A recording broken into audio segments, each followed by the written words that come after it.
Shalom Bapak Ibu. Shalom Bapak Ibu, apa kabar semuanya? Shalom. Ya, saya undang saudara untuk bangkit berdiri. Kita berdoa juga.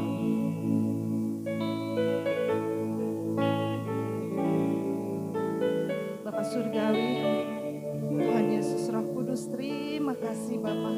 Sekali lagi dengan kerendahan hati kami datang di hadapan-Mu Tuhan. Kami bersyukur untuk setiap kehidupan yang Tuhan berikan buat setiap kami. Kalau kami boleh ada semua karena anugerah Tuhan yang terindah dalam hidup kami. Kami berterima kasih buat kasih. Kami berterima kasih buat perlindungan-Mu Tuhan. Terima kasih untuk setiap kebajikan dan kemurahan yang Tuhan berikan buat setiap kami. Saat ini Bapa, kami bersama umat-umat-Mu di tempat ini menaikkan, memuji, memuliakan, menyembah Engkau. Menaikkan pujian kami di hadapan-Mu. Biarlah perkenanan-Mu turun atas setiap kami, sehingga kami boleh berkenan di hadapan-Mu Tuhan.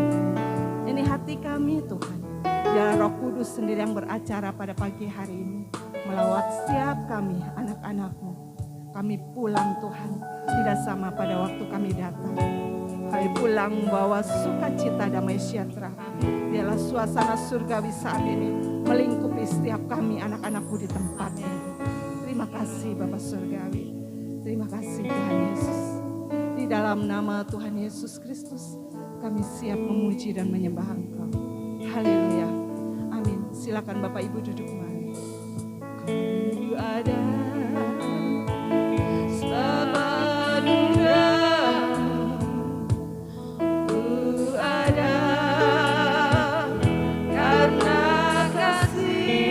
katakan Tuhan Yesus, Tuhan Yesus, ku berterima kasih buat kasih setiamu.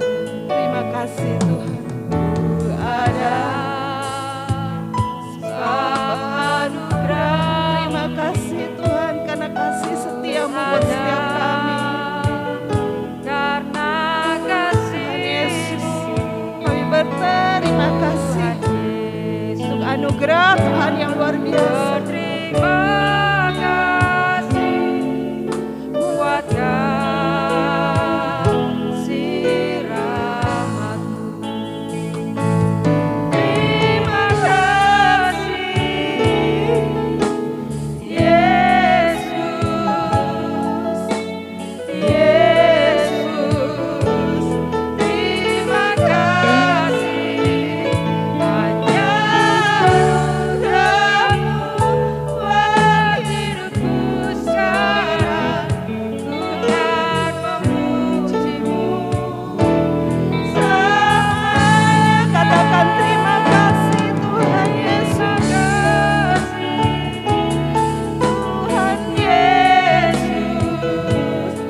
katakan dari hatimu saudara. Terima kasih Tuhan atas anugerah Tuhan. Bahkan kalau kita boleh ada saat ini, karena kebaikan, kemurahan Tuhan.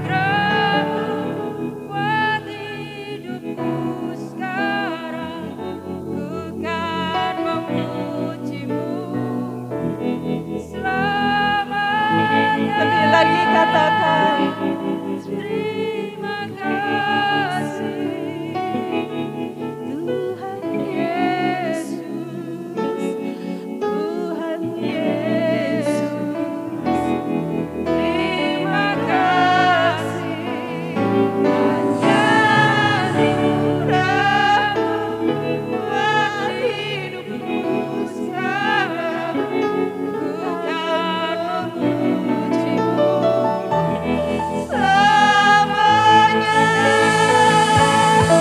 Terima kasih Tuhan Yesus, Tuhan Yesus.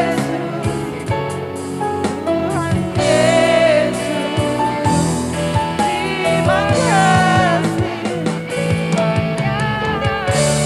kasih buat hidupku sekarang. Ku kan memuji-Mu selamanya. Biarkan musik memuji Tuhan. Oh, raya rasik, raya raya. Terima kasih Tuhan. Terima kasih Tuhan atas setiap anugerah buat setiap kami. Terima kasih Tuhan. Terima kasih. Terima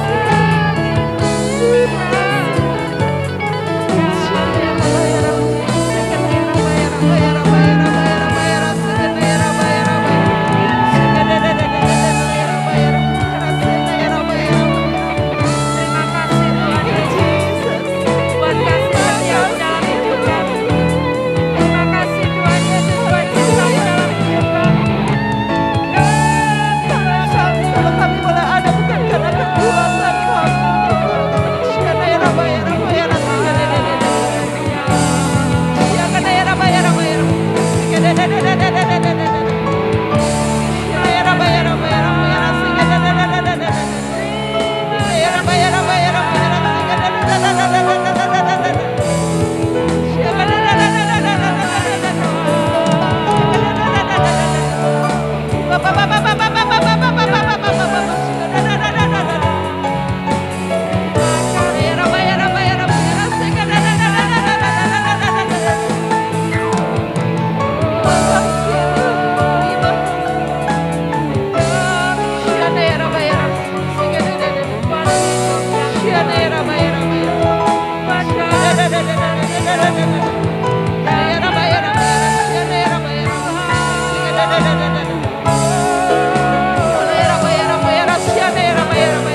Kami bersyukur Bapa.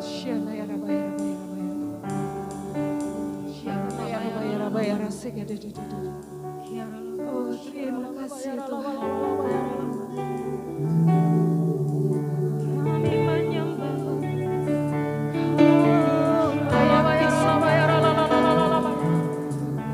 God, I worship you. Oh, God, saya undang saudara untuk berdiri. Be glorified and magnified. Oh,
Kau layak Tuhan disembah, Kau layak ditinggikan. Kami percaya Tuhan, kami declare, kami percaya Kau Allah yang ajaib, Allah pemberi mujizat buat setiap kami. Cari wajah Tuhan, carilah Tuhan. Segala kemurahan kebajikan mengikuti setiap kehidupan. Haleluya. Silakan duduk Bapak Ibu Saudara.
Saudara, kita percaya janji-janji Tuhan yang ada di firman Tuhan terjadi, tergenapi dalam setiap hidup kita.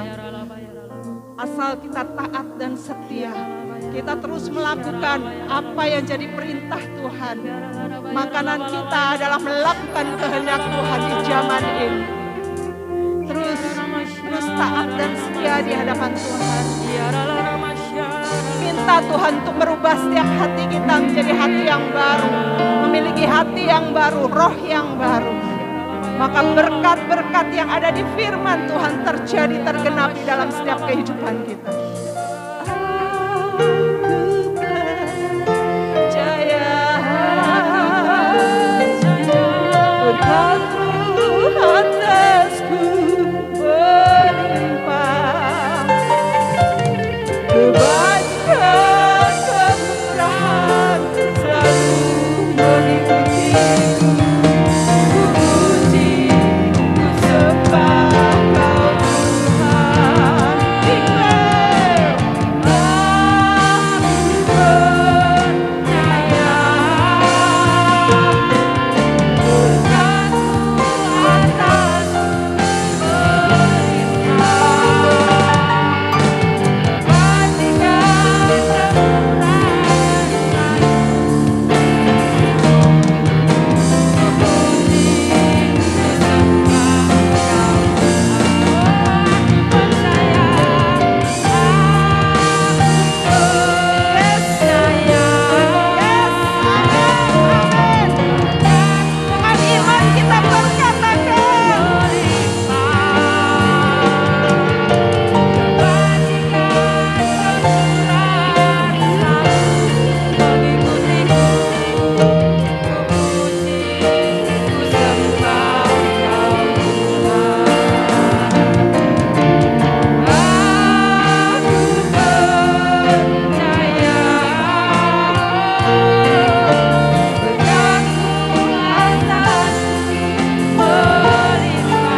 Saya undang Bapak Ibu untuk pakai berdiri.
Bapa, kami mengucap syukur dan terima kasih kalau pada pagi hari ini Engkau telah memberikan kesempatan kepada kami untuk datang memuji, memuliakan Engkau.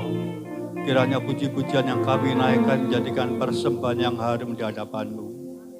Kalau sebentar kami akan mendengarkan firman-Mu, karena itu Bapa, urapi kami semua dan urapi hamba-Mu yang akan menyampaikan kebenaran firman-Mu. Ajari kami dari firman-Mu, agar kami dapat mengerti dan memahami akan firman-Mu, dan mampukan kami untuk melakukan firman-Mu di dalam kehidupan kami sehari-hari. Dan kuasai ruangan ini, terlebih ruang hati kami. Kuasa-kuasa yang bukan dari Engkau pada pagi hari ini, kami patahkan, kami usir keluar di dalam nama Tuhan Yesus Kristus. Hanya ada satu kuasa yang bekerja, yaitu kuasa Roh Kudus. Terima kasih Bapa, terima kasih Tuhan Yesus. Kami sambut firman-Mu hanya di dalam nama Tuhan Yesus Kristus. Yang percaya sama-sama katakan amin. Ya, silakan duduk Bapak Ibu.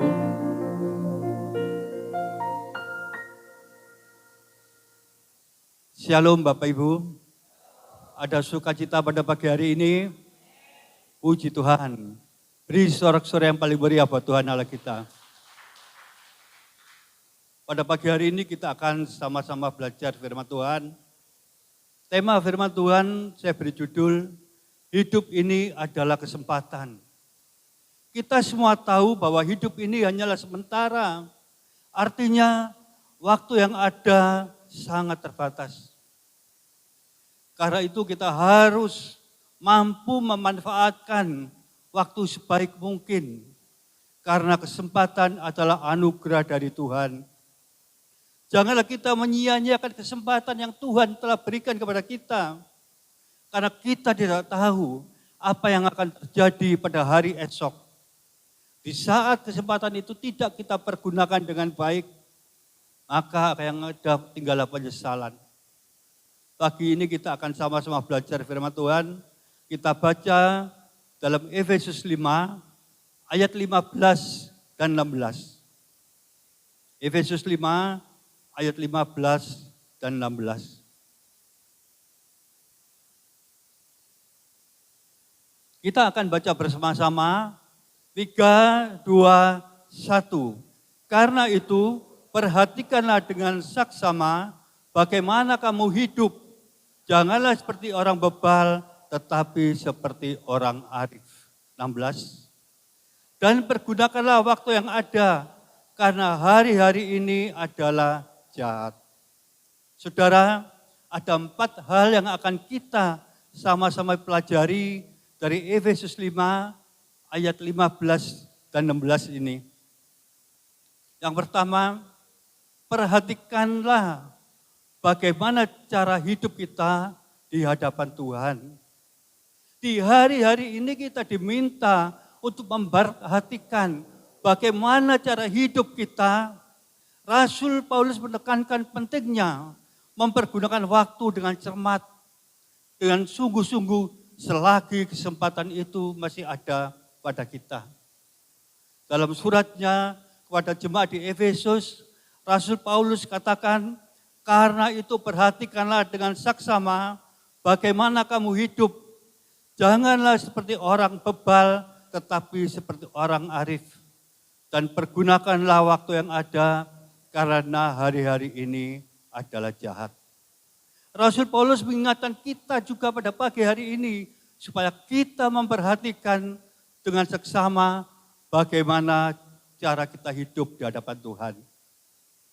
Memperhatikan dengan saksama berarti fokus dalam menjalani kehidupan ini dengan baik, dengan cermat, dengan berhati-hati, melangkah dengan waspada, dan memiliki tujuan hidup.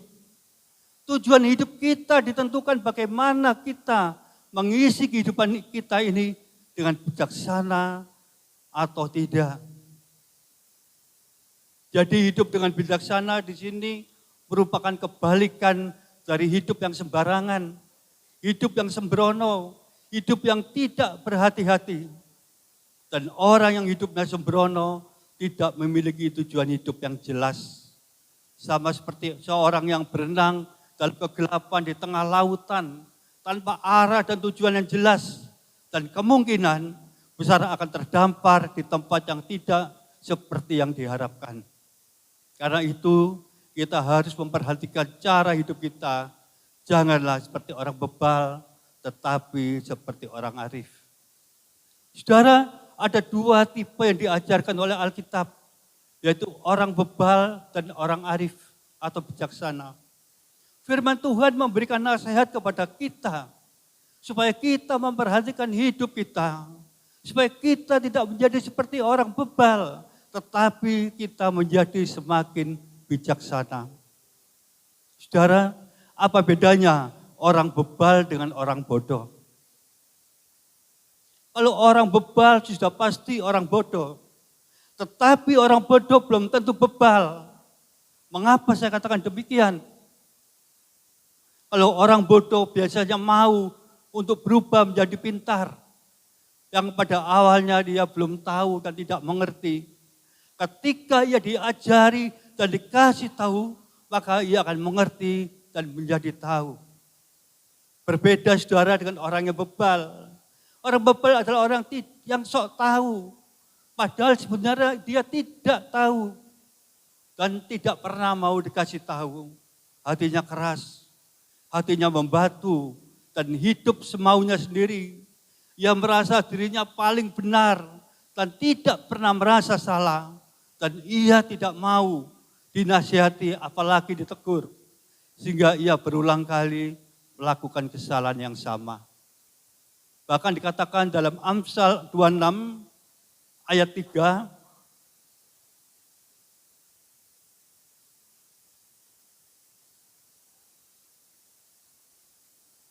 Amsal 26 ayat 3 berkata, cemeti adalah untuk kuda, kekang untuk keledai, dan pentung untuk punggung orang bebal. Saudara, gambaran orang bebal sangat banyak dijumpai di Alkitab.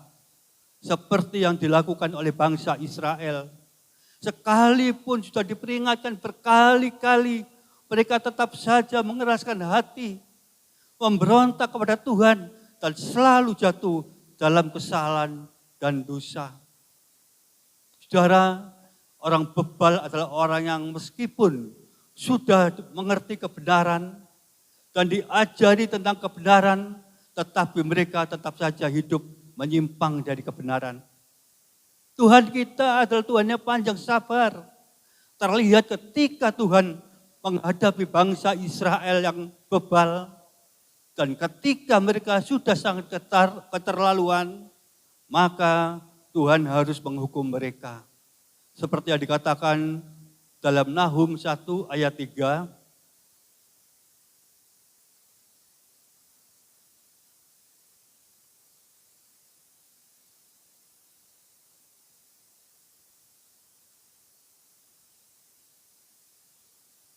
Nahum 1 ayat 3 kita baca di bagian A.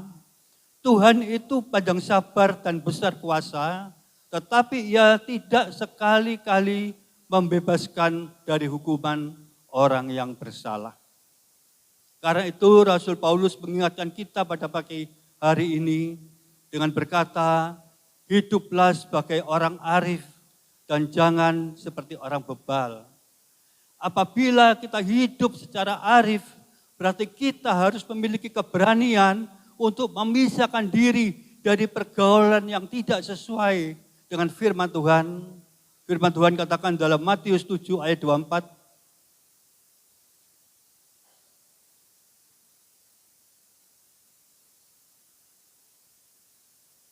Dikatakan Matius 7 ayat 24, setiap orang yang mendengar perkataanku ini dan melakukannya, ia sama dengan orang yang bijaksana yang mendirikan rumahnya di atas batu. Saudara, orang yang arif atau bijaksana adalah orang yang hidup dalam kebenaran firman dan memiliki hati yang rindu dan mau diterangi oleh kebenaran firman Tuhan. Orang arif adalah orang yang mau terus belajar karena mereka mencari kebenaran dan melakukan kebenaran dalam hidupnya.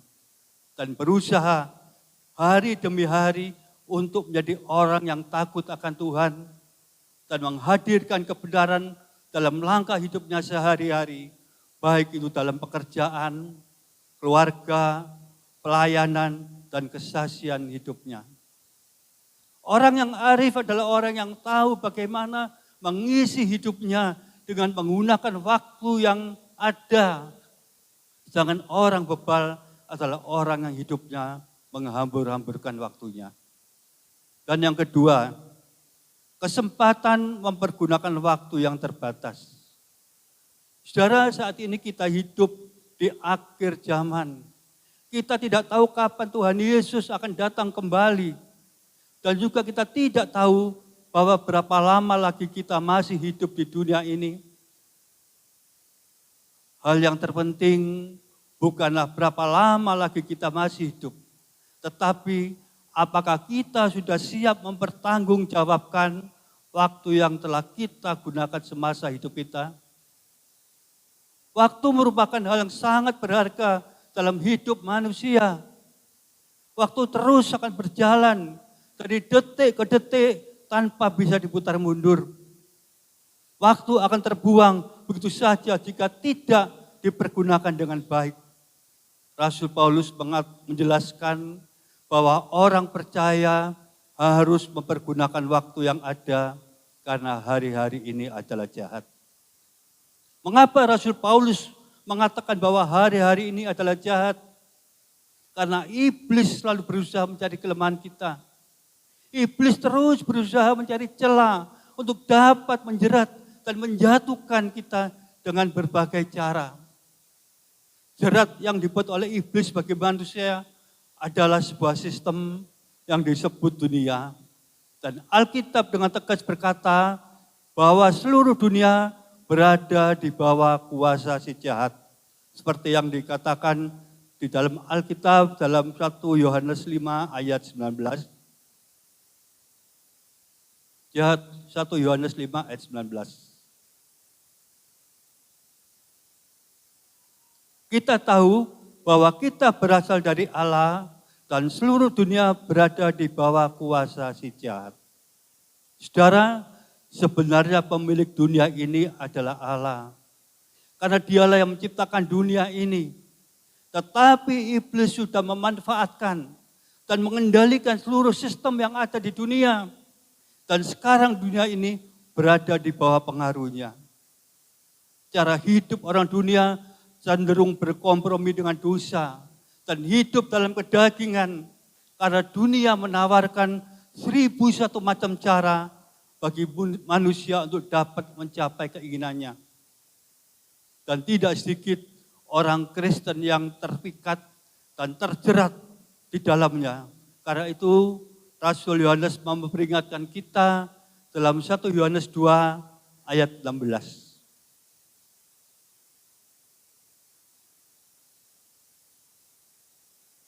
Sebab semua yang ada di dalam dunia, yaitu keinginan daging dan keinginan mata, serta keangkuhan hidup, bukanlah berasal dari Bapa, melainkan dari dunia. Saudara, keinginan daging yang mendorong dalam diri manusia untuk melakukan perbuatan daging. Dengan segala keinginan daging untuk memuaskan hawa nafsu dan kesenangan dunia. Hidup di dalam daging membuat manusia tidak pernah merasa puas. Membuat manusia hidup di luar kehendak Tuhan. Dan kehendak daging terus mempengaruhi manusia. Sehingga berakhir pada maut. Seperti yang Rasul Paulus katakan dalam Roma 8 ayat 6.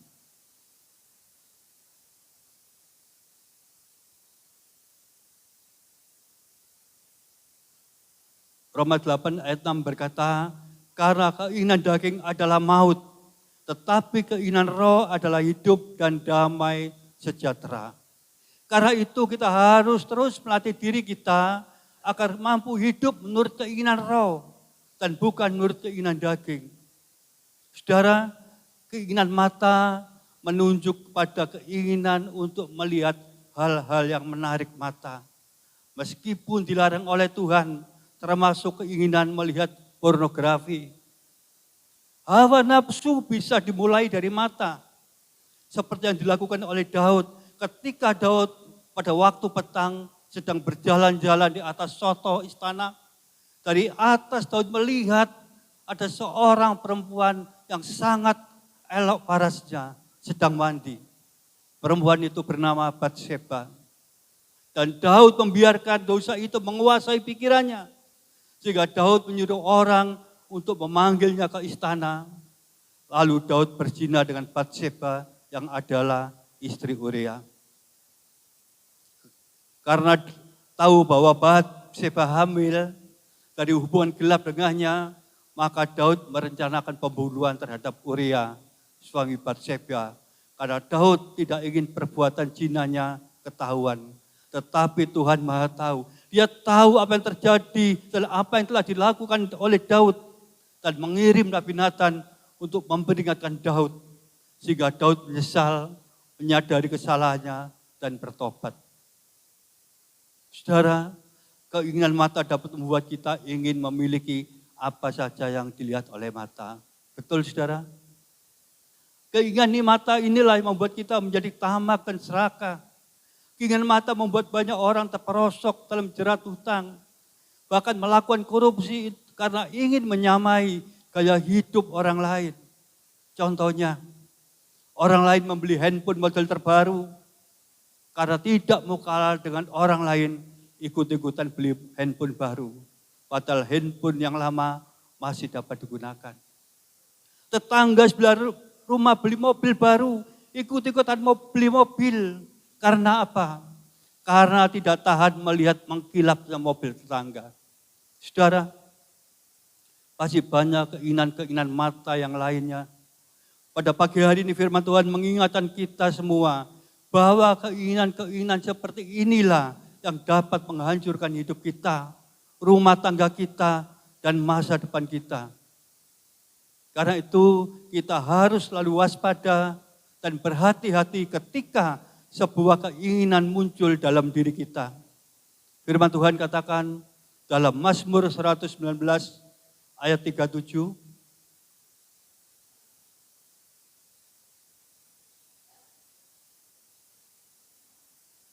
Mazmur 119 ayat 37 berkata, "Lalukanlah mataku daripada melihat hal yang hampa, hidupkanlah aku dengan jalan-jalan yang kau tunjukkan." Saudara, agar mata kita tidak melihat hal-hal yang hampa, hal-hal yang sia-sia yang dapat menimbulkan sebuah keinginan muncul dalam diri kita.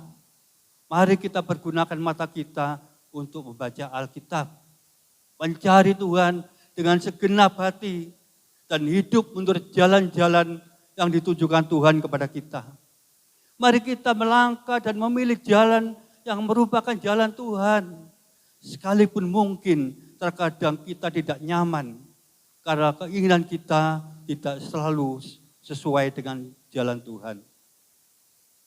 Namun percayalah bahwa jalan Tuhan adalah jalan yang terbaik dan yang terindah serta sempurna bagi hidup kita, karena Tuhan sangat mengasihi kita. Amin, saudara. Selanjutnya adalah keangkuhan hidup. Keangkuhan hidup adalah hidup orang yang sombong, tinggi hati, ingin dihormati, ingin dipuji, dan menganggap rendah orang lain. Keinginan inilah yang membuat orang menjadi congkak dan sombong. Keangkuhan hidup ini tidak hanya terjadi pada orang-orang di luar Tuhan, tapi banyak terjadi pada orang-orang percaya. Karena itu firman Tuhan ingatkan kita dalam Ubaca 1 ayat 4.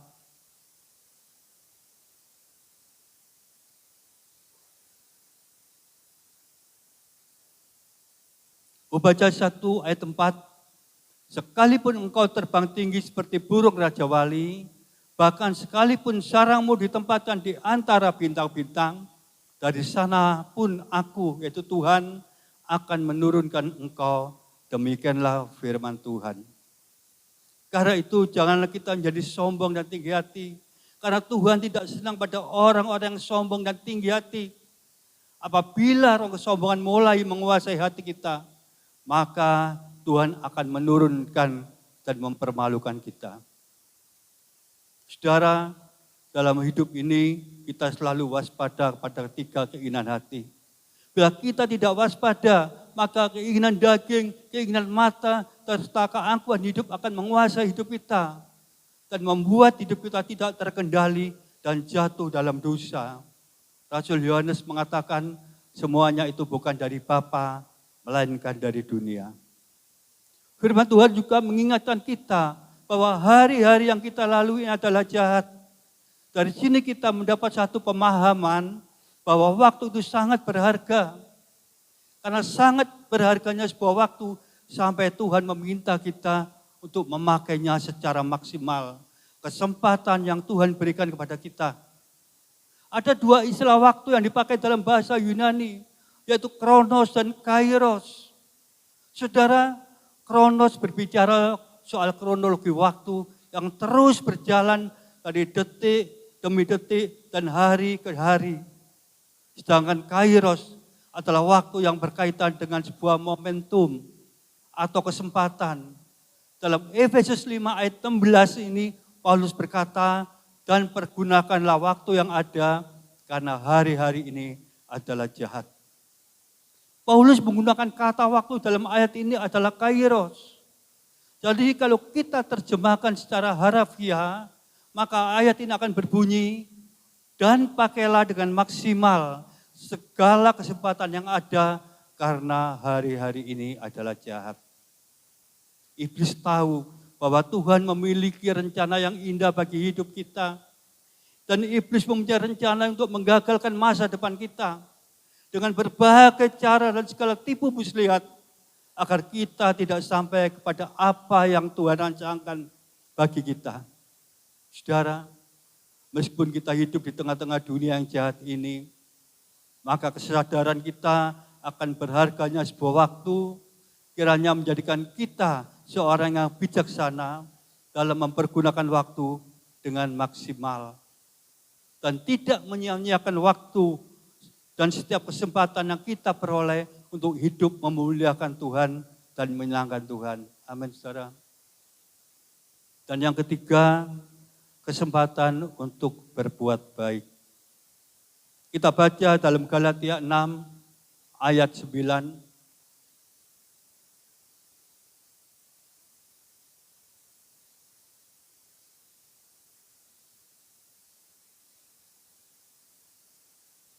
Galatia 6 ayat 9 berkata, janganlah kita jemu-jemu berbuat baik, karena apabila sudah datang waktunya, kita akan menuai jika kita tidak menjadi lemah.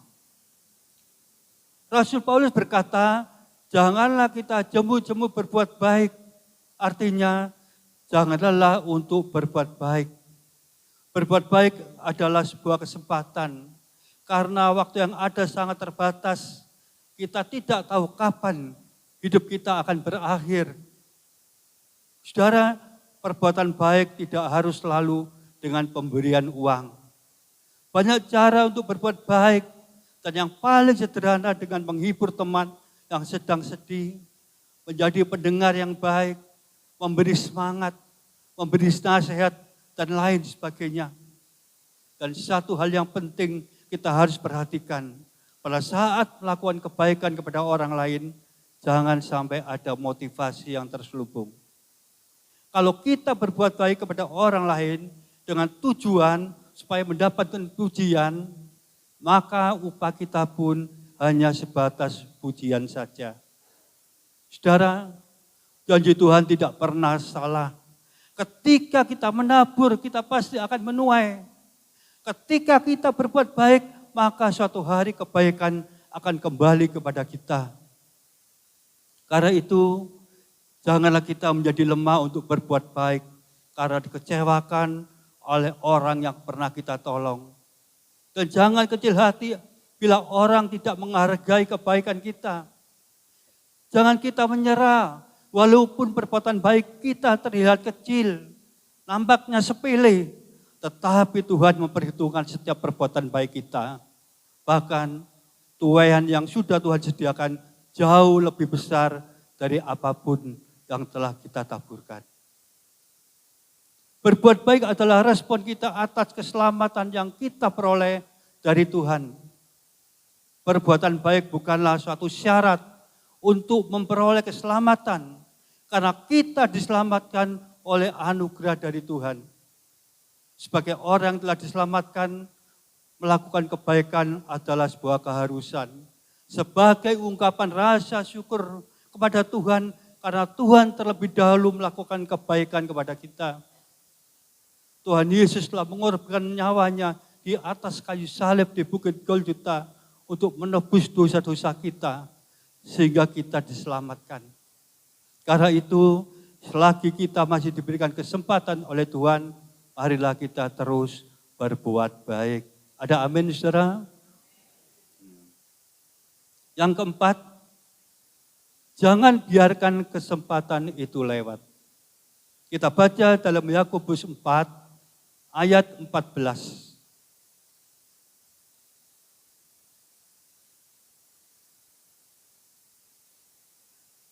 Yakobus 4 ayat 14 berkata, sedang kamu tidak tahu apa yang akan terjadi besok. Apakah arti hidupmu? Hidupmu sama seperti uap yang sebentar saja kelihatan, lalu lenyap. Saudara, uap adalah sesuatu yang hanya ada untuk waktu yang amat singkat. Begitu pula dengan hidup kita yang amat singkat. Setiap hari kita tidak tahu apa yang akan terjadi pada hari esok.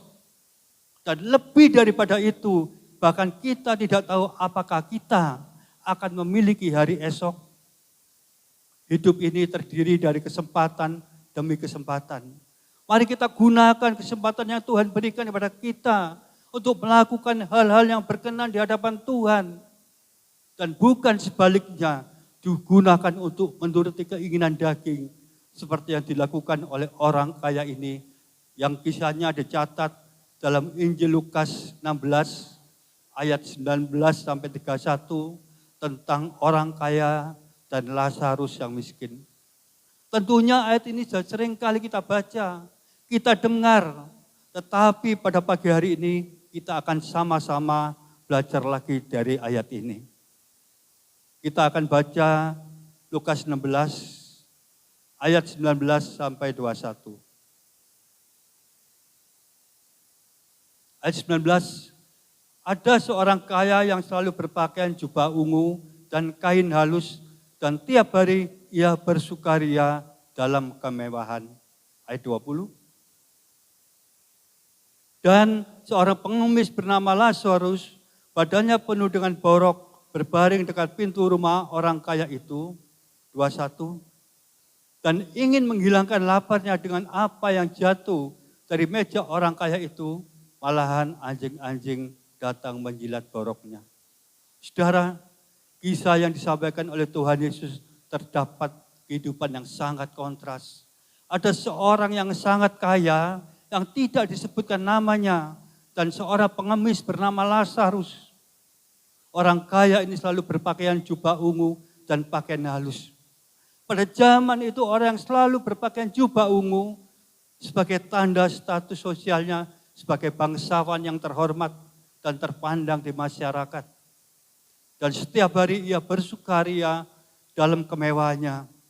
Dapat dikatakan setiap hari ia berpesta pora dan memuaskan diri sesuai dengan keinginannya. Kemudian ada seorang pengemis bernama Lazarus. Karena begitu miskinnya dan tidak mampu berobat sehingga badannya penuh dengan borok. Bahkan Alkitab mencatat anjing datang menjilat boroknya.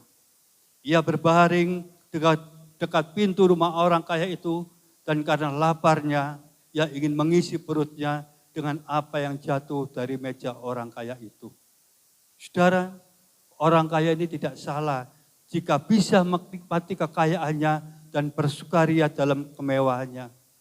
Tetapi sayangnya ia tidak peduli dan tidak punya belas kasihan terhadap Lazarus yang miskin.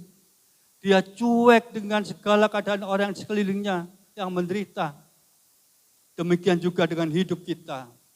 Janganlah kita menjadi orang yang egois, tidak memperdulikan orang-orang di sekitar kita. Marilah kita belajar menjadi orang yang peduli dengan sesama yang telah Tuhan tempatkan di sekitar kita. Pada saat ini, iblis terus berusaha untuk menjerat anak-anak Tuhan untuk mencintai dunia. Mengikuti gaya hidup dunia, hidup penuh dengan keinginan daging dan hawa nafsu dunia, serta pesta pora memabukkan, sehingga mereka tidak lagi menyadari bahwa saat ini adalah di mana iblis sedang menapi umat Tuhan supaya bisa dibawa ke dalam kebinasaan. Firman Tuhan katakan dalam Lukas 21 ayat 34.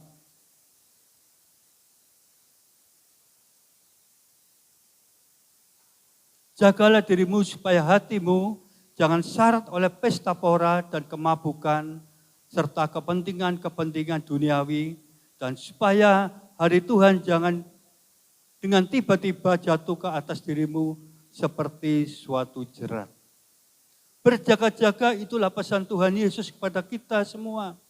Karena hari-hari ini semakin jahat. Jika kita tidak senantiasa kuat di dalam Tuhan, maka iblis yang ada di sekitar kita akan berusaha mencari celah dan untuk dapat masuk menyerang kehidupan kita. Selanjutnya kembali di Lukas 16 ayat 22 dan 23.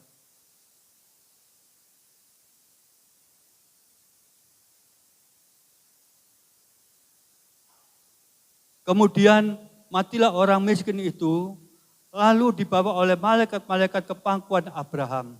23, orang kaya itu juga mati, lalu dikubur, dan sementara ia menderita sengsara di alam maut, ia memandang ke atas Dan dari jauh dilihatnya Abraham dan Lazarus duduk di pangkuannya. Saudara, orang yang mati dalam Tuhan seperti Lazarus pada waktu mati, tubuhnya kembali menjadi tanah, sedangkan jiwanya dibawa oleh para malaikat ke pangkuan Abraham. Pangkuan Abraham ada menandakan iman, karena Abraham adalah bapa orang beriman. Walaupun hidup miskin, saya percaya bahwa Lazarus hidup dalam iman kepada Tuhan. Pangkuan Abraham juga disebut Firdaus. Firdaus adalah suatu tempat yang dijanjikan oleh Yesus kepada seorang penjahat yang berada di sebelah Yesus pada saat disalib. Kata Yesus kepadanya, sesungguhnya pada hari ini juga engkau akan ada bersama-sama dengan aku di dalam Firdaus. Yesus memakai Firdaus sebagai kata yang sama untuk surga, tempat yang indah dan menyenangkan. Pangkuan Abraham atau Firdaus merupakan kebahagiaan bagi orang-orang percaya. Orang-orang dibenarkan oleh Allah, inilah kepastian keselamatan kekal. Saudara, untuk dapat masuk dalam kerajaan surga bukanlah soal miskin atau kaya. Tetapi orang yang akan masuk dalam kerajaan surga apabila ia mendengarkan firman Tuhan dan melakukannya dalam kehidupannya sehari-hari. Sedangkan orang yang kaya ini dalam Injil Lukas ini adalah orang kaya yang tidak peduli, yang tidak mau berbagi, kikir, medit, dan tidak punya belas kasihan terhadap Lazarus yang miskin yang berbaring dekat pintu rumahnya. Firman Tuhan katakan dalam Yakobus 4 ayat 17.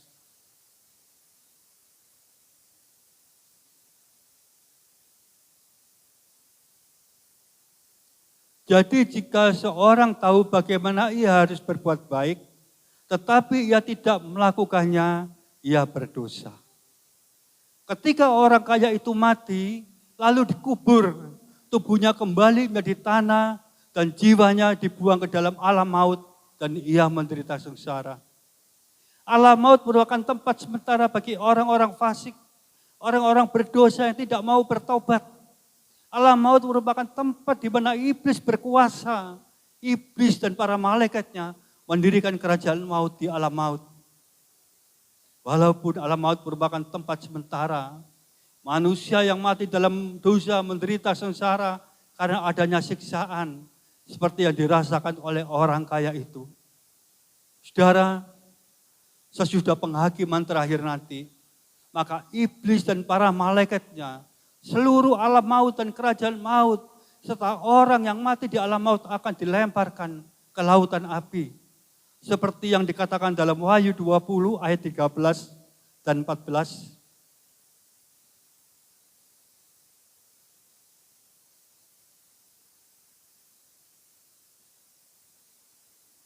Wahyu 20 ayat 13 berkata, maka laut menyerahkan orang-orang yang mati di dalamnya, dan maut dan kerajaan maut menyerahkan orang-orang yang mati ada di dalamnya, dan mereka akan dihakimi masing-masing menurut perbuatannya. Ayat 14. Lalu maut dan kerajaan maut itu dilemparkan ke dalam lautan api. Itulah kematian yang kedua, lautan api. Saudara, itulah hukuman kekal yang ditentukan bagi mereka yang berada di alam maut, yang nantinya maut dan kerajaan maut akan dilemparkan ke dalam lautan api sebagai tujuan terakhir mereka, yaitu neraka, di mana semuanya akan disiksa siang dan malam bersama-sama sampai selama-lamanya. Saudara, ini berarti bahwa kehidupan di dunia ini bukanlah satu-satunya kehidupan yang terakhir. Kematian bukan untuk mengakhiri kehidupan, melainkan untuk melanjutkan kehidupan dalam dimensi berikutnya.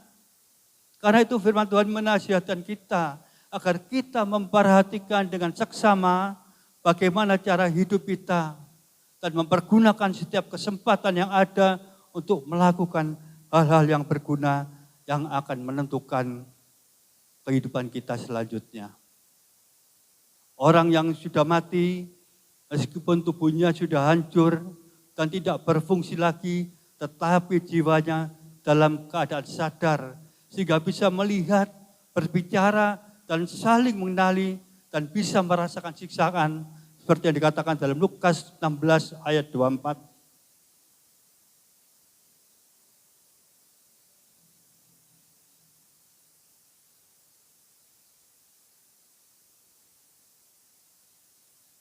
Lalu ia berseru katanya, Bapak Abraham, kasihanilah aku, suruhlah Lazarus supaya ia mencelupkan ujung jarinya ke dalam air dan menyejukkan lidahku, sebab aku sangat kesakitan dalam nyala api ini.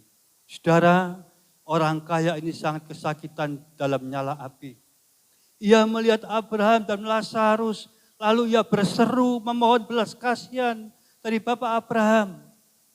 Namun sifat orang kaya yang suka memerintah selama hidup di dunia kembali dilakukan sekalipun sudah berada di dunia yang berbeda dengan berkata, suruhlah Lazarus supaya ia mencelupkan ujung jarinya ke dalam air untuk menyejukkan lidahku.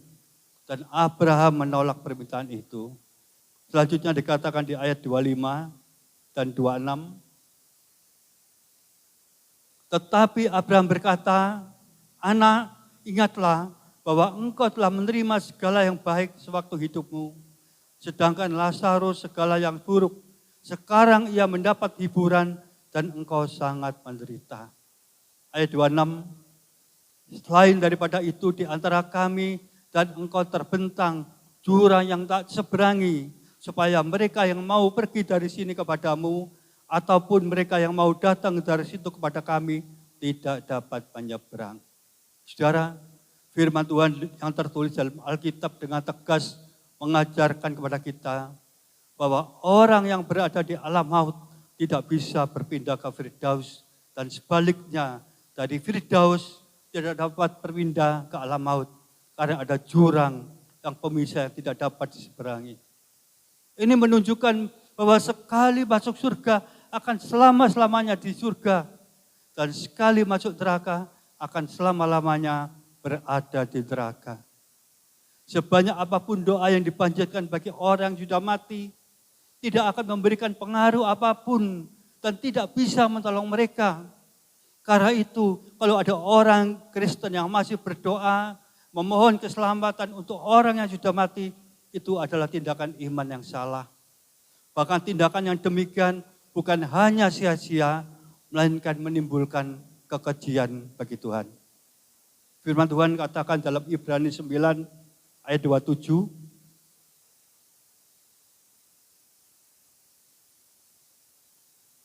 Dan sama seperti manusia ditetapkan untuk mati hanya satu kali saja dan sesudah itu dihakimi. Saudara, masing-masing dari kita hanya hidup satu kali dan bertanggung jawab atas bagaimana kita menjalani kehidupan ini. Setelah hidup ini berakhir, tidak ada lagi pilihan yang bisa dibuat. Dan kita tidak punya pilihan selain menghadapi penghakiman. Kembali ke Lukas 16 ayat 27 dan 28.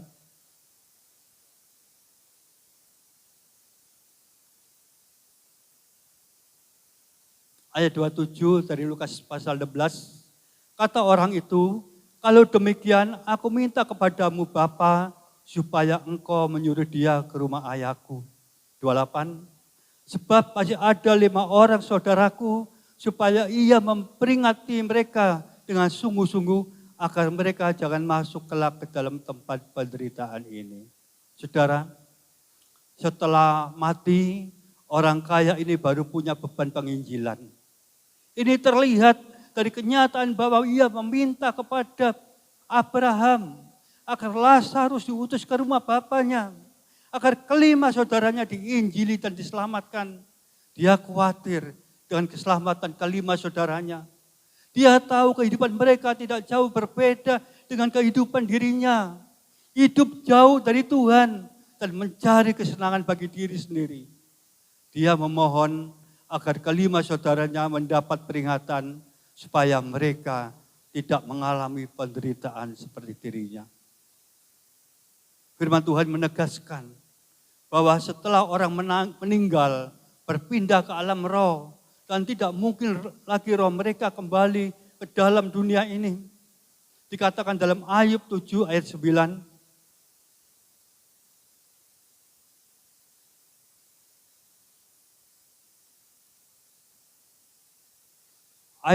Ayub 7 ayat 9 berkata, sebagaimana awan lenyap dan melayang hilang, demikian juga orang yang turun ke dalam dunia orang mati tidak akan muncul kembali.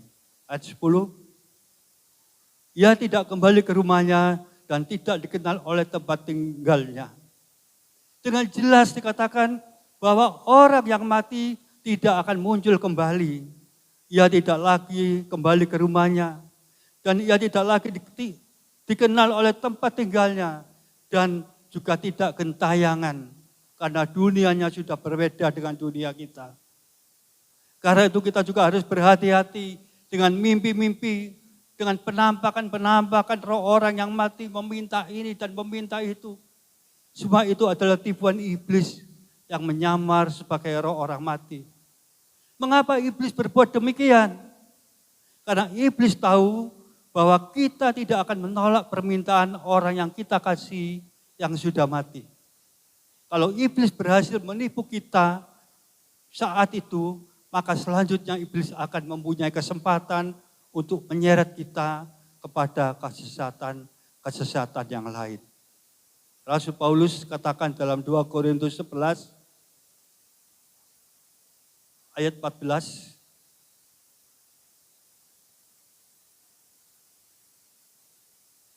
Hal itu tidak usah mengherankan sebab iblis pun menyamar sebagai malaikat terang.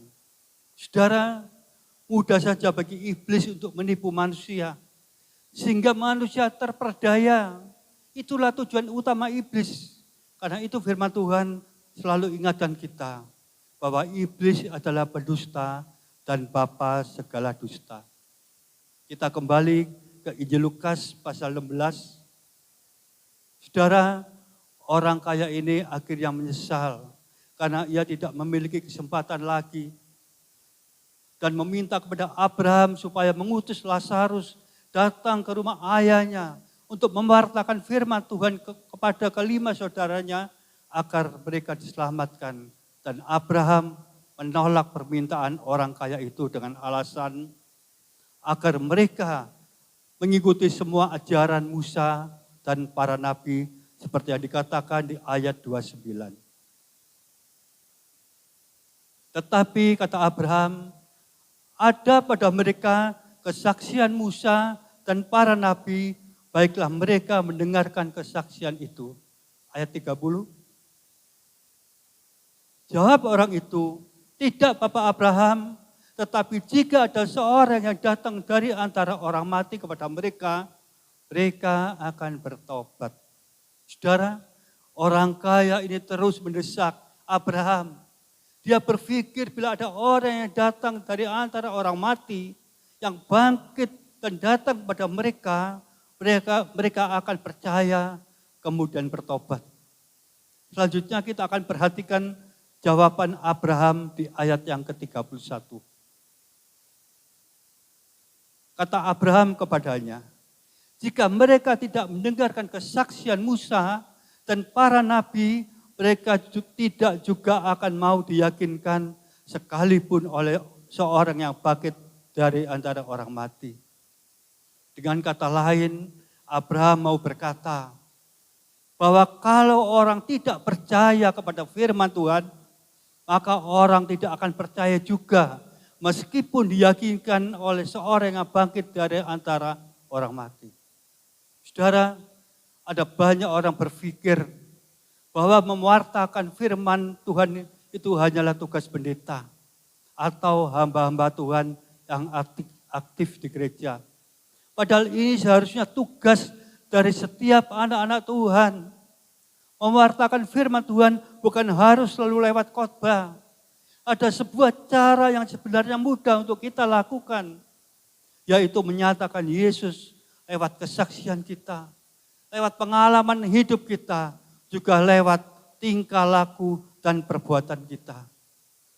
Dalam kitab Wahyu kita bisa melihat bahwa iblis itu dikalahkan oleh darah anak domba dan oleh perkataan kesaksian.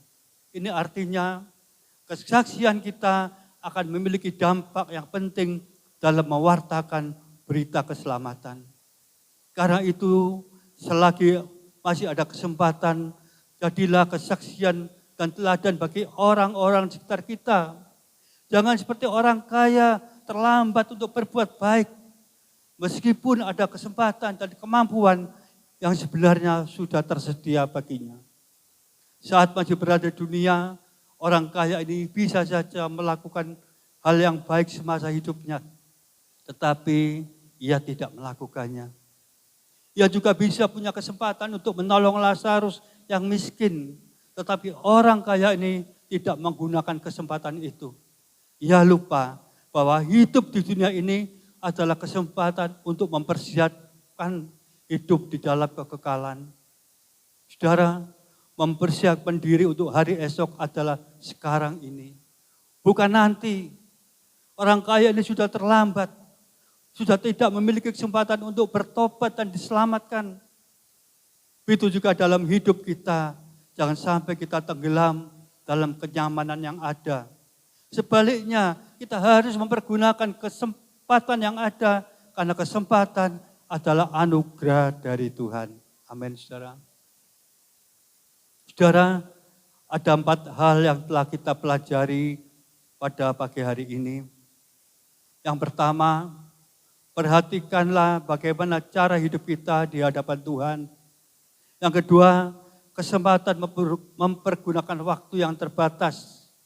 Yang ketiga, kesempatan untuk berbuat baik. Dan yang keempat, jangan biarkan kesempatan itu lewat. Dan yang terakhir, saudara, selagi ada kesempatan, beribadahlah kepada Tuhan. Rasul Paulus katakan dalam 1 Timotius 4 ayat 8. 1 Timotius 4 ayat 8. Latihan badani terbatas gunanya, tetapi ibadah itu berguna dalam segala hal karena mengandung janji, baik untuk hidup ini maupun untuk hidup yang akan datang. Saudara, sebenarnya Rasul Paulus sedang menyatakan sebuah perbandingan antara hal yang jasmani dan rohani. Bahwa latihan badani atau latihan jasmani ada gunanya walaupun terbatas hanya untuk menjaga kesehatan tubuh kita. Tetapi beribadah sesungguhnya jauh lebih penting dari itu. Karena di dalamnya terkandung janji yang sangat bermanfaat. Bukan saja dalam hidup saat ini, tetapi juga hidup pada saat yang akan datang. Apabila kita menyadari makna dan kuasa dari sebuah ibadah, pasti kita tidak akan menyia-nyiakan untuk datang beribadah. Karena dalam ibadah ada hadirat Tuhan, ada lawatan Tuhan, dan ini merupakan kesempatan yang baik bagi kita untuk bertemu dengan Tuhan Yesus dan menikmati hadiratnya. Saat kita hidup sungguh-sungguh sesuai dengan kebenaran firman-Nya dan terus-menerus berusaha menjauhi dosa, maka akan mendatangkan perkenanan Tuhan bagi diri kita. Tuhan akan senantiasa menyertai kita. Tuhan akan memberkati hidup kita. Tuhan akan memakai hidup kita sebagai alatnya. Tuhan akan menyatakan kuasa-Nya dalam segala aspek hidup kita. Amin. Demikianlah firman Tuhan yang kami sampaikan, kiranya menjadi berkat bagi kita semua. Saya undang musik, WL, dan Bapak Ibu untuk bangkit berdiri. Kita akan menyanyikan satu pujian, hidup ini adalah kesempatan.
Saya serahkan kepada Ibu Gembala.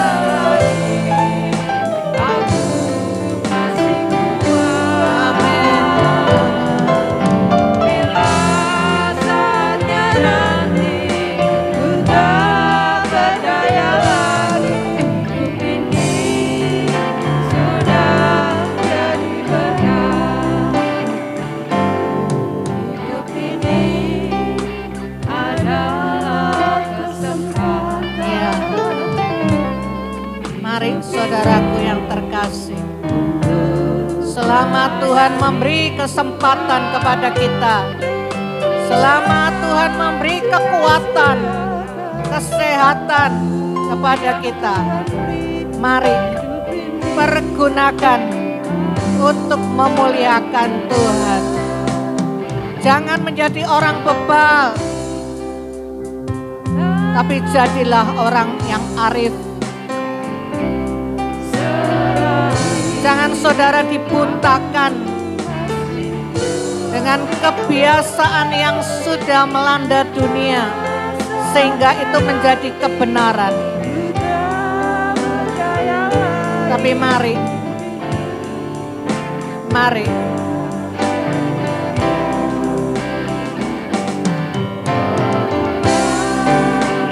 kita mau bertobat. Karena waktunya tidak lama lagi.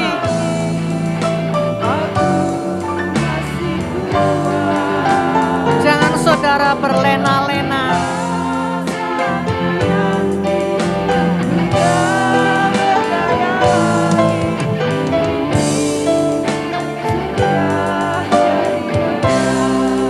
Jangan kalau sudah mati.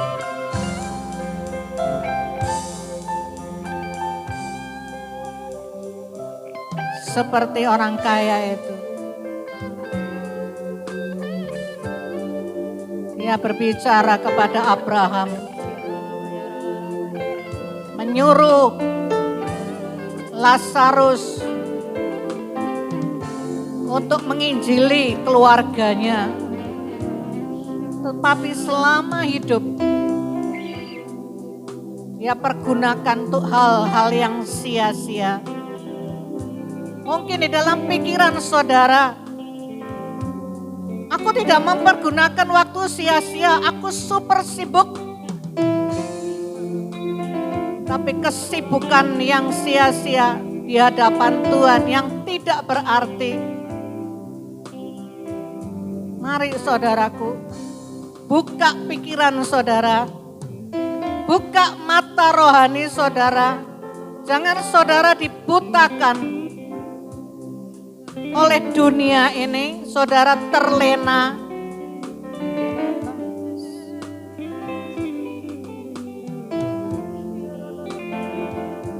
Apa yang dilakukan dunia, dan saudara ikut di dalamnya, dan saudara membenarkan bahwa itu benar. Aku harus begitu. Mari saudaraku, Tuhan Yesus mengasihimu. Oleh sebab itu dia menegur lewat firman pada pagi hari ini. Firman pagi hari ini adalah teguran buat kita.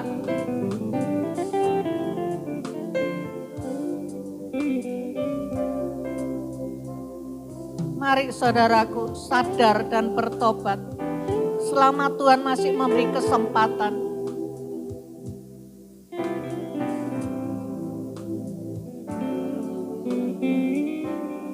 Dikatakan latihan badani itu terbatas. Hanya untuk kesehatan selama kita di bumi ini. Tetapi kalau Tuhan taruh di dalam hati saya, latihan rohani itu lebih berguna. untuk sampai masuk di dalam kerajaan sorga. Hal-hal rohani, hal-hal yang baik, hal-hal yang memuliakan Tuhan itu perlu dilatih, saudaraku. Itu tidak sendirinya datang, itu tidak sendirinya bisa. Karena manusia itu seringkali dagingnya yang menonjol.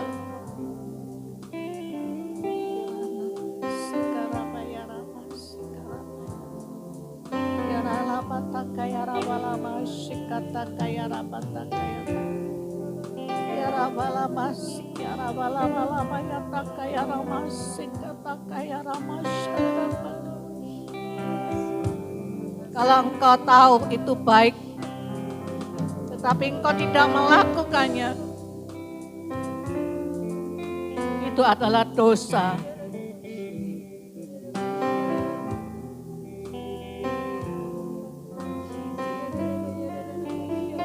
Jangan saudara dibutakan dan dibodohkan dengan dunia ini, sehingga saudara tidak bisa membedakan mana yang sesungguhnya baik atau baik yang semu, baik menurut iblis.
Terima kasih Tuhan.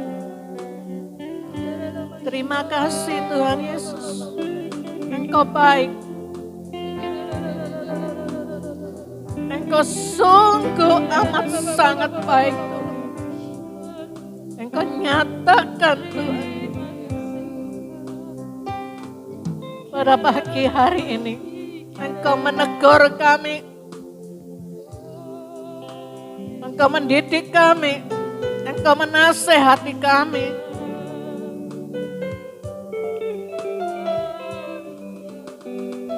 Untuk kami boleh sadar, kami bertobat, kami kembali ke jalan-Mu Tuhan.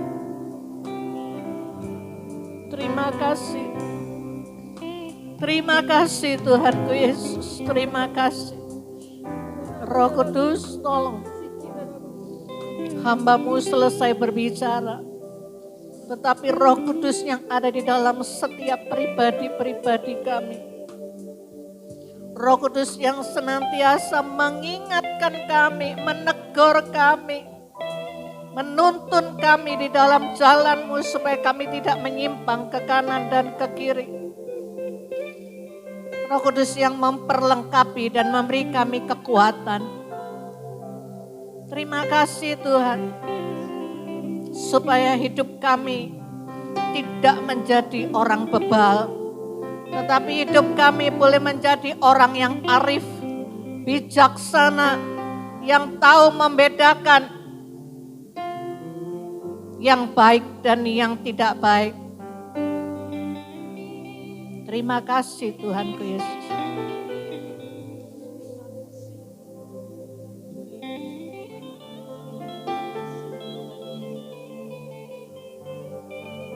Ampuni kami Tuhan. Ampuni kami Tuhan. Ampuni kami Tuhan. Ampuni kami Tuhan. Ampuni kami Tuhan. Seringkali kami sombong, merasa diri benar, Tidak perlu ditegur, tidak perlu dinasehati.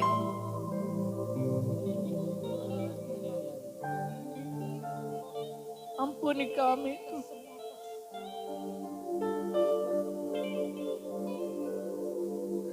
Ampuni kami Tuhan.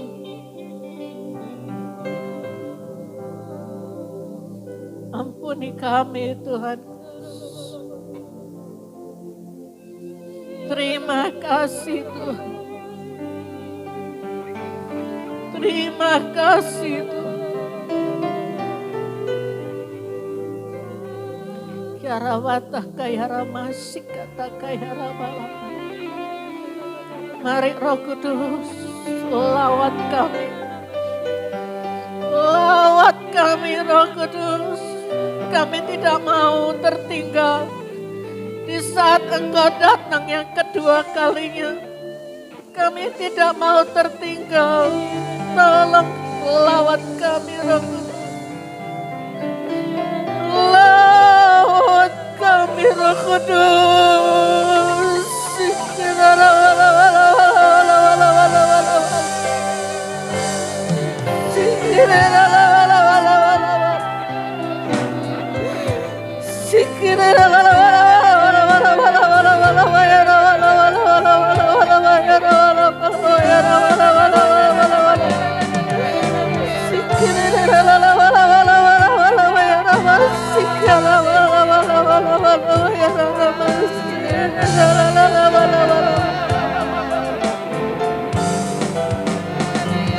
Kami tidak mau terlena di dalam zona nyaman ini yang dinabobokan dengan dunia yang akan menyeret kami binasa.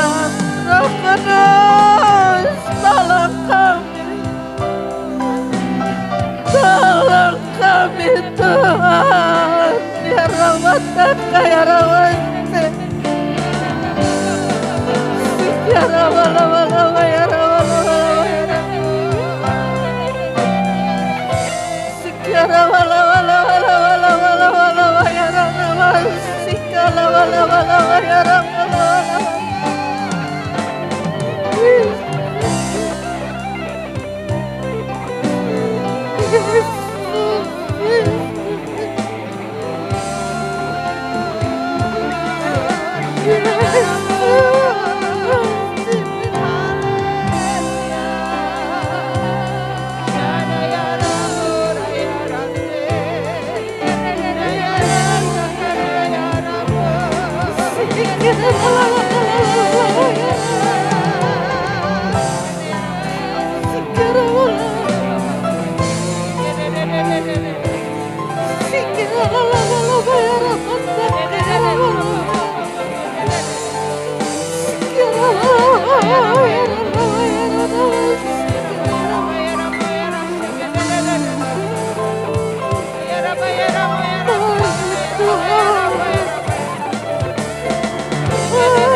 Pribadi anakmu pagi hari ini, sehingga kami pulang Tuhan, kami tidak sia-sia, kami boleh berjumpa dengan Engkau Tuhan. Tuhan, temui kami Tuhan, lawat kami Tuhan, perbarui kasih kami kepada Engkau.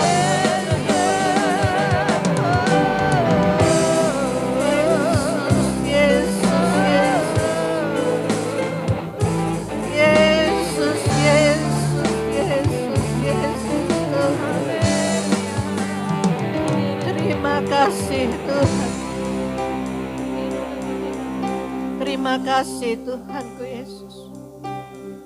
Terima kasih Tuhan. Terima kasih Tuhan. Engkau sudah menolong ibadah raya kami pada pagi hari ini. Kami percaya Tuhan, Engkau sudah melawat setiap pribadi-pribadi kami Tuhan. Tidak ada satupun yang terlewati Tuhan. Kami boleh berjumpa dengan Engkau.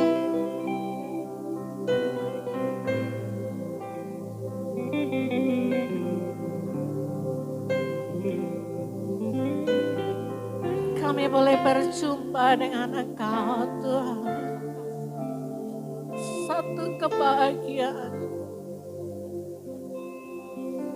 Kalau kami berjumpa dengan Engkau Tuhan. Terima kasih Tuhan. Kami pulang tidak sama seperti waktu kami datang. Kami pulang, hidup kami diperbarui Tuhan. Hidup kami boleh berkemenangan di dalam Engkau. Di dalam kami menghadapi tantangan-tantangan hidup ini. Kami boleh keluar menjadi pemenang. Karena Engkau menjadi pembela kami. Engkau menjadi perisai hidup kami Tuhan. Terima kasih Tuhan, terima kasih.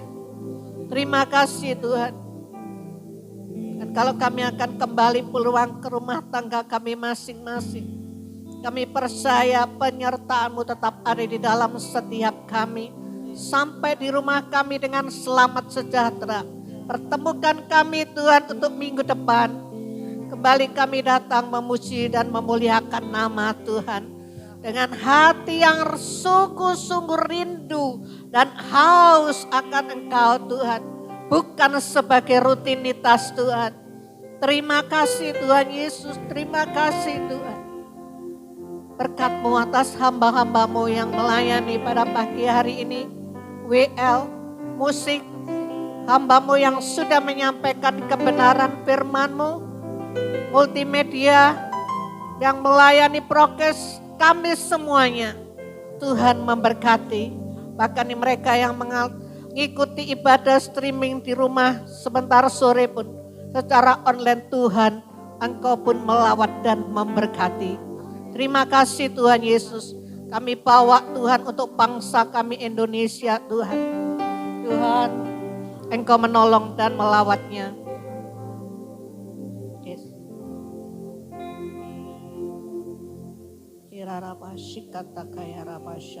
Aku Tuhan, utuslah aku sampai generasiku diselamatkan. Yes. Ini aku Ya Tuhan. Tuhan, Pada siang hari ini kami bawa bangsa kami sampai Indonesia. generasiku Bangsa yang kami cintai Tuhan. Kami rindu Tuhan. Tuhan, utuslah Tidak kami aku sendiri yang selamat. sampai generasiku diselamatkan. Tapi bangsa kami juga diselamatkan Tuhan. Tuhan, Yesus. utuslah aku Yes. sampai generasiku diselamatkan. Kita Amen. naikkan satu pujian. Amin.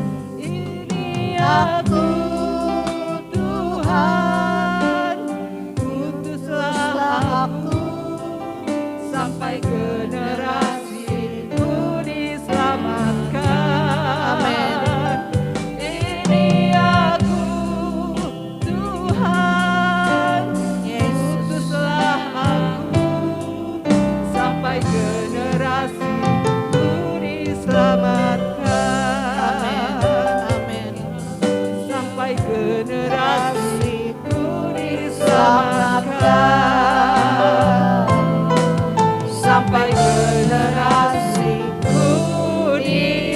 selamatkan.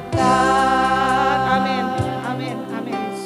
Benar Tuhan, terima kasih untuk setiap kebaikan anugerah-Mu dalam setiap kehidupan kami. Yesus. Terima kasih untuk firman-Mu. Biarlah Engkau menegur setiap kami melalui firman-Mu, menasehati setiap kami dan mendidik setiap kami. Biarkan kami tidak lagi memikirkan perkara-perkara tentang duniawi. Biarlah kami tidak memikirkan lagi perkara-perkara tentang penghidupan kami. Supaya kami berkenan di hadapan komandan kami. Supaya kami berkenan di hadapan Tuhan. Kami memikirkan perkara-perkara sorgawi. Amin. Itu yang Tuhan mau. Dan biarkan setiap kami, makanan kami adalah melakukan kehendak Bapa di zaman Amin. ini.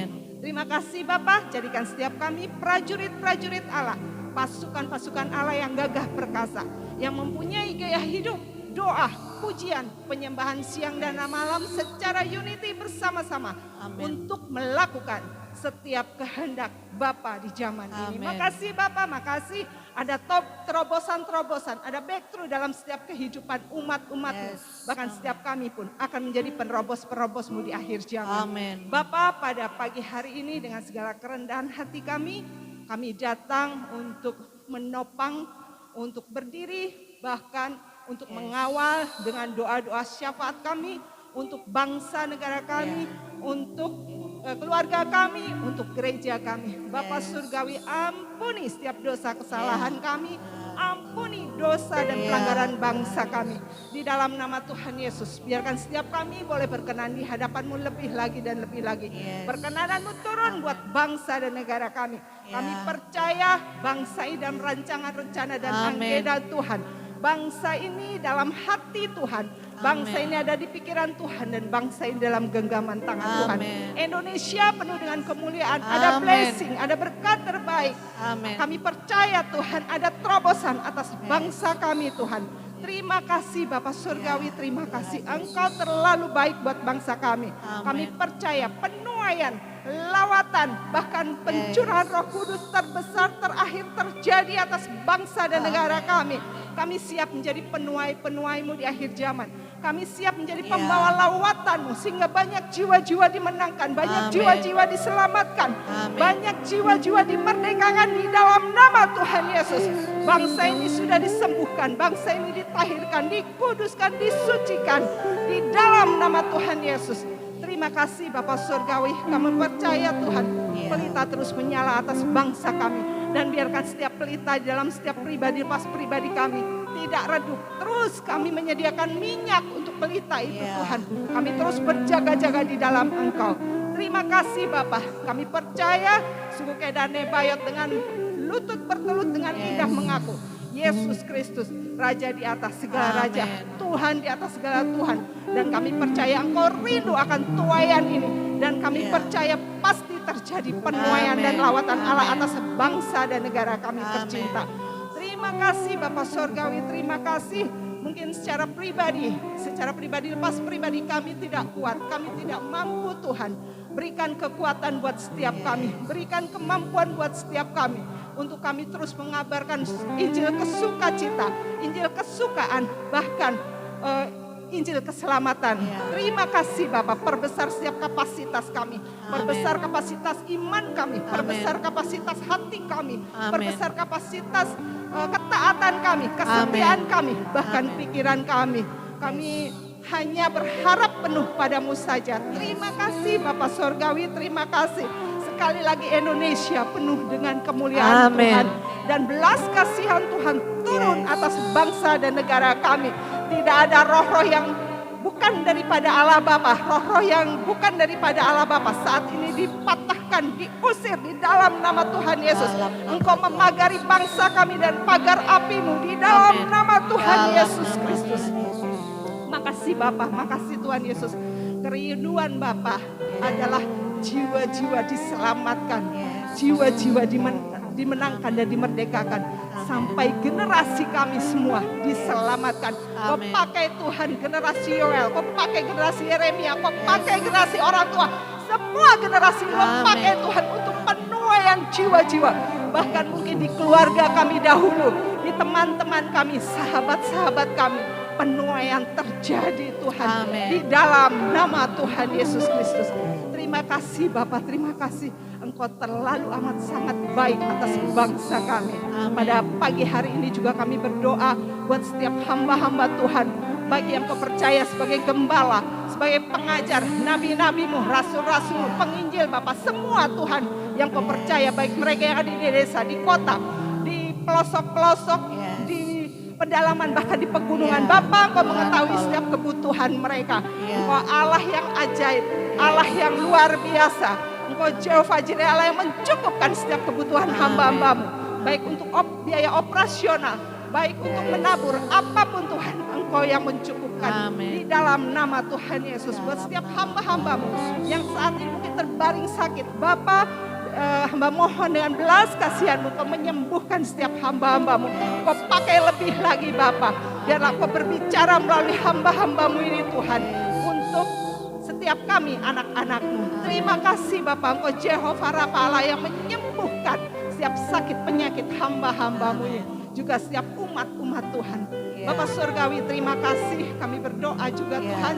Buat setiap para pemimpin bangsa kami, Kau berikan roh yang takut akan Allah.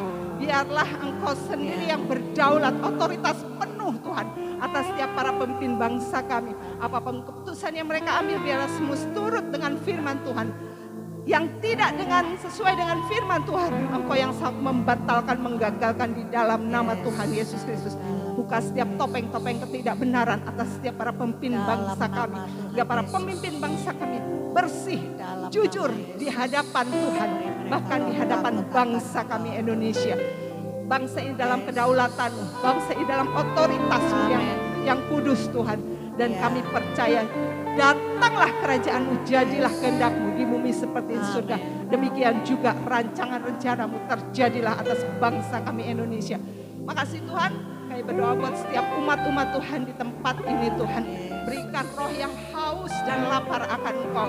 Hati yang terus keep on fire, menyala-nyala di dalam Engkau terus Amin. Bapa. Di dalam nama Tuhan Yesus kami berdoa Tuhan. Taruh Tuhan, Ya. taruh hati yang haus dan lapar Ya, akan benar. Engkau Tuhan.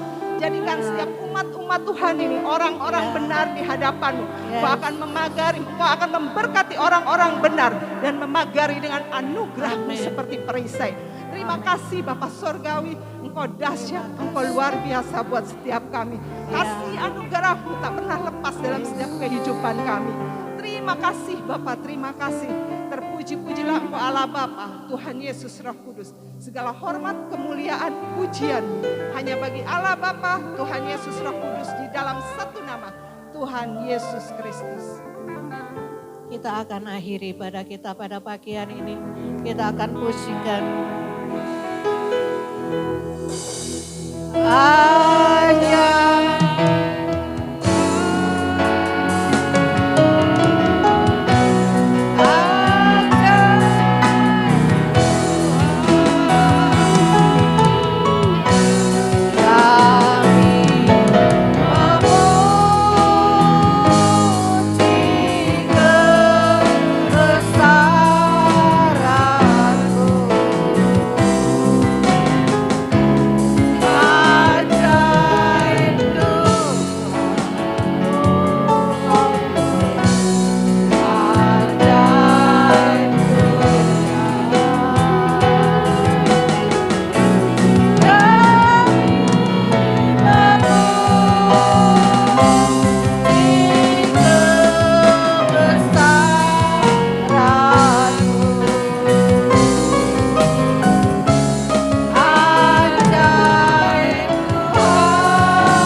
pulanglah saudaraku yang terkasih dan angkat kedua tanganmu, angkat wajahmu. Terimalah berkat yang dari Allah Bapa, Anak, dan Roh Kudus. Tuhan memberkatimu, Tuhan melindungimu, Tuhan menyinarimu dengan wajah-Nya dan memberikan kau kasih karunia-Nya dan damai sejahtera-Nya. Dan apapun yang kau kerjakan dibuatnya berhasil, beruntung dan berbahagia. Mulai hari ini sampai selama-lamanya. Di dalam nama Tuhan Yesus Kristus, yang percaya dan menerima katakan. Silakan duduk.